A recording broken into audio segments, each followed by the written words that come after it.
The serial rapist stalks her for days. Eventually he breaks into her home when she is alone and tries to rape her at knife point. But she somehow manages to overpower and trap him. Now she has to decide what to do: kill him and bury him in the garden, or call the police, who are known to be insensitive and where there is a likelihood he will be let off. The plot is from Kill the Rapist, a new Bollywood thriller that aims to embolden Indian women to report rapes, but also deter potential rapists by making them shiver with fear before even thinking of rape, says its Facebook page. It may be controversial, but it is all part of a growing conversation in India about violence against women following the fatal gang rape of a 23-year-old trainee physiotherapist in December, which prompted tens of thousands of urban Indians to take to the streets to protest. 9 months on, the protesters have disappeared, but the case has left a more lasting impact on Indian society. The judge in the trial of the 4 men charged with raping and killing the woman is due to deliver his verdict in a Delhi court on Tuesday. A teenager tried separately in the same case was sentenced to 3 years in juvenile detention last month. The December incident shook me to the core,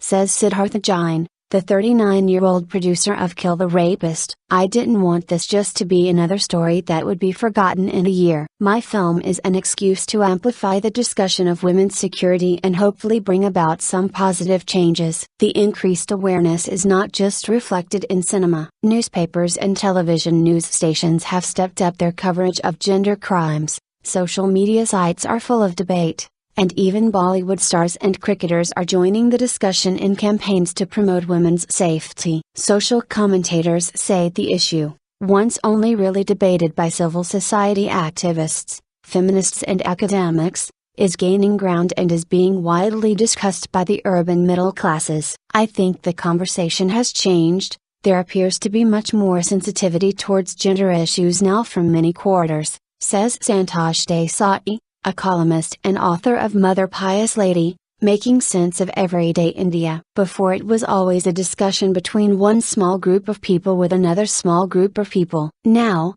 for the first time, it is coming into the mainstream and the conversation isn't just dying down after a few days. It is being sustained. This has not translated into women feeling any safer in India, say activists, but it has helped in breaking the silence surrounding crimes against women in a deeply patriarchal country. There have been continual protests over rape cases in Delhi as well as other parts of the country, and people have come out in greater numbers than ever before. Kavita Krishnan, Secretary of the All India Progressive Women's Association. Police in New Delhi, for example, believe a rise in rape reports is partly due to an increased willingness by victims to come forward. There were 1,036 cases of rape reported in the capital this year to August 15, against 433 cases over the same period last year, according to police data. Much of the growing awareness can be attributed to the media, which has voraciously covered the December assault and other such crimes in the last 9 months. The media played the role of a social trigger on this whole issue. This case created an overflow of emotions and became the tipping point for Indian society when it came to the subject of violence against women,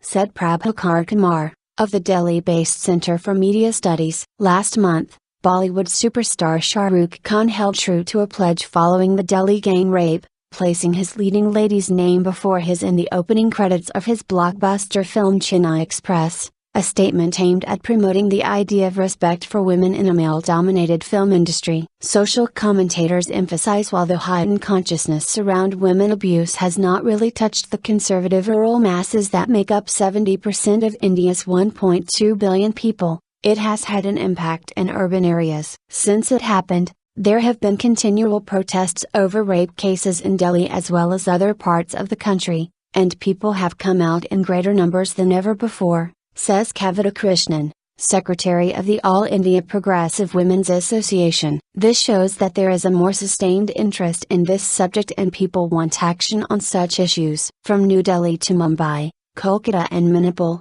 India has witnessed a wave of sporadic protests erupting over rape cases, forcing authorities to take action.